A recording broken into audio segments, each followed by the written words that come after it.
প্রিয় দর্শক, আসসালামু আলাইকুম। আজ আমি চিংড়ি মাছের মালাইকারি রান্না করব। এই দেখুন, আমি মাছগুলো ভালোভাবে ধুয়ে পরিষ্কার করে নিয়েছি। এখন আমি এখানে একটু হলুদ গুঁড়া দিয়ে দিচ্ছি লবণ। দেখুন, আমি চুলাতে একটি পাতিল বসিয়ে দিয়েছি, এখানে তেলটাও দিয়ে দিয়েছি। এখন আমি 1 চা চামচ ঘি দিয়ে দিচ্ছি।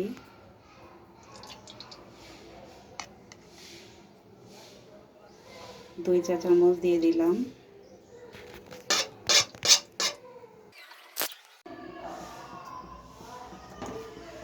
আমি মাছটা দিয়ে দিচ্ছি, হালকা একটু ভেজে নেব।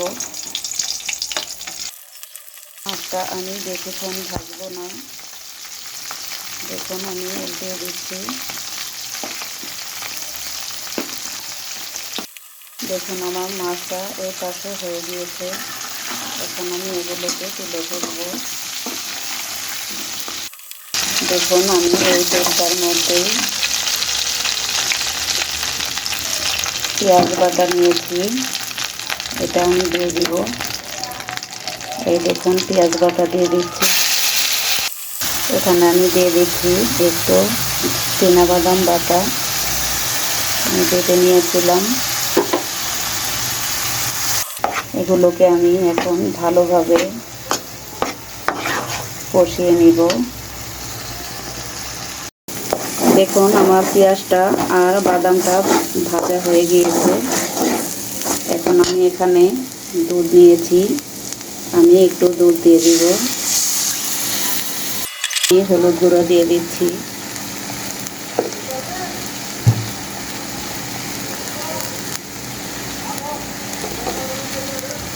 দিয়ে দিচ্ছি মরিচের গুঁড়া, দিয়ে দিচ্ছি লবণ,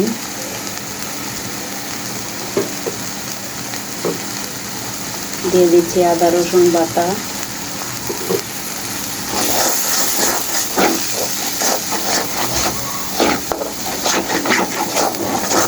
এই মশলাটাকেও ভালোভাবে কষিয়ে নিব,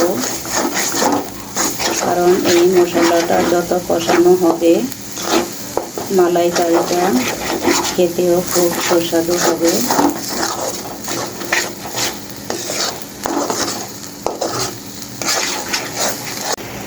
দেখুন, মশলাটা দ্বিতীয়বারের মতো আবারও কষানো হয়ে গিয়েছে। এখন আমি জিরার গুঁড়াটা দিয়ে দিব, এটা দিতে আমি ভুলে গিয়েছিলাম। দিয়ে দিচ্ছি 1 চা চামচ টমেটো সস। এখানে আমি আর একটু দুধ দিয়ে এটাকে আবারও কষিয়ে নিব। যত ভালো কষানো হবে তরকারিটা খেতে দারুণ মজা হবে।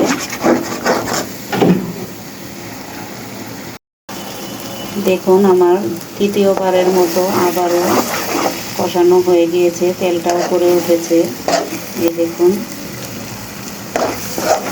এখন আমি মাছগুলো দিয়ে দিচ্ছি, ভেজে রাখা মাছগুলো। দেখুন,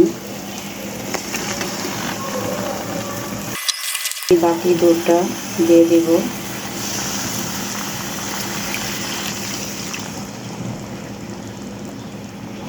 এখানে আমি একটা মশলা দেইনি, সেটা হচ্ছে গরম মশলা। আপনাদের যদি ভালো লাগে এটা দিতে, আপনারা দিয়ে নেবেন।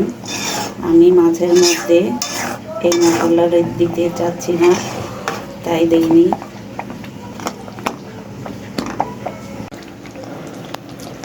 দেখুন, আমার তরকারিটা হয়ে গিয়েছে। এখন আমি কয়েকটি কাঁচামরিচ দিয়ে দিচ্ছি।